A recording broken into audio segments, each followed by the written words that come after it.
प्रभु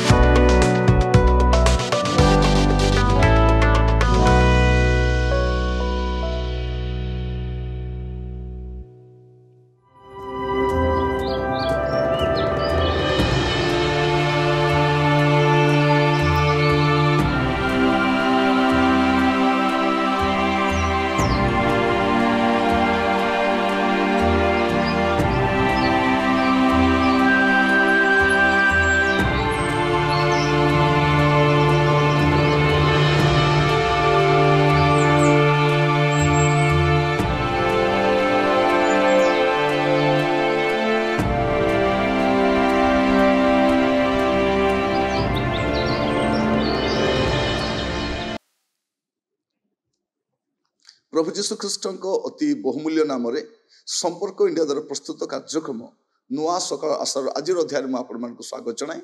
आज आम जो प्रसंग आलोचना करवा आलोच्य प्रसंग होची स्वेच्छादानर आनंद। स्वेच्छादानर आनंद जड़े व्यक्ति जदि स्वेच्छारे किछि करे उत्तम कार्य तार आनंद टिके भिन्न अटे। से आनंद टिके नियारा आनंद सेमती आनंद आपण बहुत कम पाइबे। लेखा जाउछि स्वेच्छा दानर आनंद। मस्त खोलंतु द्वितीय सामुएल तार 24 पर्व 24 पद। तो राजा अरुण ठारू अरुणा को कहिले ना मात्र मु अवश्य मूल्य दे तुम ठारू एसबू किणीबी आ मु सदाप्रभु मो परमेश्वर को उद्देश्य बिना मूल्य रे होम बलि उत्सर्ग करी नहीं। तो राजा 500 शेकल रूपा दे से शस्यमर्दन स्थान और वृक्ष सबू किणिले। ये आम देखू जे दाऊद राजा प्रभु को उद्देश्य उत्सर्ग करने चाहूँगी आ से समय होम बलि करने चाहिए गोटे स्थान दरकार।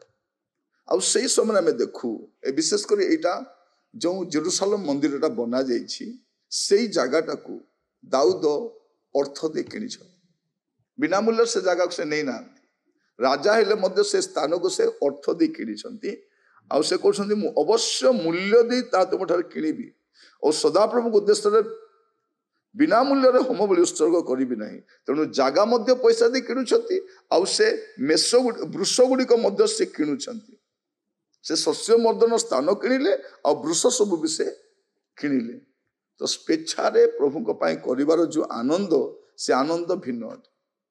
आज पृथ्वीर समस्ते से स्थान को जाउछंती बलि उत्सर्ग करने आराधना करने किंतु से स्थान प्रथम दाऊद राजा से स्थान टी अर्थ देकी से किणी आ तत्परे जेरूसालेम मंदिर निर्माण होची गुड़े विषय परवर्ती समय होची किंतु स्वेच्छारे से कले तांको फ्री रे ऑफर करा जाउची तुमको दिया जाउची से कहले मु फ्री रे नेबी नहीं मु स्वेच्छा दान देवी स्व इच्छा रे करिबी से आनंद अलग विषय। आपण तो देखिबे लुक तार 21 पर्व तार 2, 3 और 4 पद। आउ जने दरिद्र विधवा को से 2 क्षुद्र मुद्रा पकाउथिबा देखि कहिले मु तुमको सत्य कहूँ ए दरिद्र विधवा समस्त अधिक पकाई अच्छी कारण एमाने समस्ते भंडार आपण आपण अतिरिक्त धनरु किछि किछि पकाइले किंतु ए आपणार अनाटन अवस्था जो प्राण बंचाइबा निमंते यार जहाँ किछि थिला से सब पकाइला। एटा में देखू जे स्वेच्छा भाव कहीं बाध्य बाध्यकता करूना से निजे प्रभु को घर को आसवा समय तार जहाँ थिला सर्वस्व से स्वेच्छार दौची। आपण को जड़े कहवा द्वारा जे आपण दान देवे पठेबे दान कौन सेवा कार्य को साहाय्य करेंगे ता नु आप स्वेच्छारे निजे करने अग्रसर हूँ निजे अग्रसर हूँ। प्रभु आज आम को प्रत्येक को वाक्य जरिया कथा होती मुझे को कहवाई चाहे स्वेच्छादान आनंद टिके भिन्न अटे। दाऊद स्व इच्छा कर दरिद्र विधवा से स्व इच्छा करमको जड़े कहला कौटी गोटे चाप आसला आम जे दान देवा ताहा नु आम स्व इच्छा करवा। आप देखिए 2 कोरिन्थियो 8 पर्व तार प्रथम 3 पद। हे भाई माने माकिदोनियार मंडली समूह मध्य ଈଶ୍ୱରଙ୍କର ଦତ୍ତ ଯେଉଁ ଅନୁଗ୍ରହ ପ୍ରକାଶିତ ହୋଇଅଛି ତାହା ଆମ୍ଭେମାନେ ତୁମମାନଙ୍କୁ ଜଣାଉଅଛୁ। ସେମାନେ ମହାକ୍ଲେଶ ରୂପ ପରୀକ୍ଷାରେ ପଡ଼ିଲେ ହେଁ ସେମାନଙ୍କର ମହାନନ୍ଦ ଭୀଷଣ ଦରିଦ୍ରତା ମଧ୍ୟରେ ସୁଦ୍ଧା ପ୍ରଚୁର ଭାବେ ଅସୀମ ବଦାନ୍ୟତା ଉତ୍ପନ୍ନ କରିଅଛି। କାରଣ ମୁଁ ସାକ୍ଷ୍ୟ ଦେଉଅଛି ଯେ ସେମାନଙ୍କ ଶକ୍ତି ଅନୁସାରେ ବରଂ ସେମାନଙ୍କ ଶକ୍ତିର ଅତିରିକ୍ତ ଭାବରେ ସେମାନେ ଦାନ କଲେ। ମାନେ ଭାବି ଦେଖନ୍ତୁ, ସ୍ୱେଚ୍ଛା ଦାନର ଯେଉଁ ଆନନ୍ଦ, ସେ ଆନନ୍ଦ ଟିକେ ଭିନ୍ନ ଅଟେ। ପ୍ରିୟ ଭାଇ ଭଉଣୀ ମାନେ, ମାକିଦନିଆର ଲୋକମାନେ ଦରିଦ୍ରତା ମଧ୍ୟରେ ଯାଉଛନ୍ତି, ଭୀଷଣ ଦରିଦ୍ରତା ମଧ୍ୟରେ ଯାଉଛନ୍ତି, କିନ୍ତୁ ସେମାନଙ୍କ ଦାନ ମଧ୍ୟ ଅତିରିକ୍ତ ଭାବରେ ଦେଉଛନ୍ତି, ଶକ୍ତିର ଅତିରିକ୍ତ ଭାବରେ। ସ୍ୱେଚ୍ଛା ଦାନର ଆନନ୍ଦ ଟିକେ ଭିନ୍ନ ଅଟେ। ଆପଣ ବି ସେ ଅନୁଭବ କରିଥିବେ ଯଦି ଆପଣ ସ୍ୱ ଇଚ୍ଛାରେ ଦାନ କରିଥିବେ। ବାଧ୍ୟତାରେ ଦେଲେ ମନ ବାଧିଯାଏ। ମୋର ଇଚ୍ଛା ନଥିଲା, ମତେ କହିବାରୁ ମୁଁ ଦେଲି, ମୁଁ ଟିକେ ରାଜି ନଥିଲି, ସେ କହିଲେ ତ ମୁଁ ଦେଲି, ସେଇଟା ଗୋଟେ ଅଲଗା। କିନ୍ତୁ ଯେତେବେଳେ ଆପଣ ସ୍ୱ ଇଚ୍ଛାରେ ଦେବାକୁ ଆରମ୍ଭ କରିବେ, ସେ ଦାନ ଭିନ୍ନ ଅଟେ।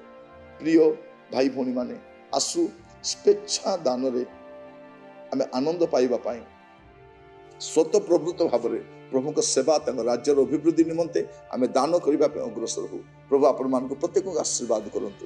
ବାଧ୍ୟବାଧକତାରେ କିଛି କରନ୍ତୁ ନାହିଁ, ପ୍ରଭାବରେ ଚାପରେ ପଡ଼ିକି କରିବାର ଆବଶ୍ୟକ ନାହିଁ।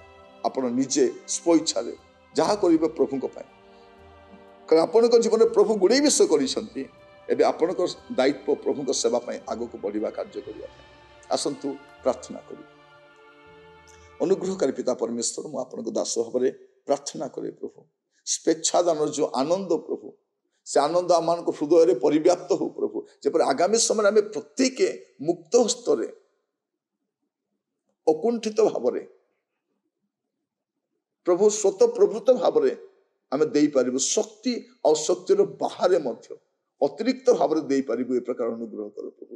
ଦାଉଦ ଯେ ପ୍ରକାର ଦେବାରେ ଆନନ୍ଦ କଲେ ଆପଣଙ୍କ ରାଜ୍ୟ ନିମନ୍ତେ କରିବା ପାଇଁ, ପ୍ରଭୁ ତାହା ଆଜି ପର୍ଯ୍ୟନ୍ତ ସ୍ମରଣୀୟ ହୋଇ ରହିଛି।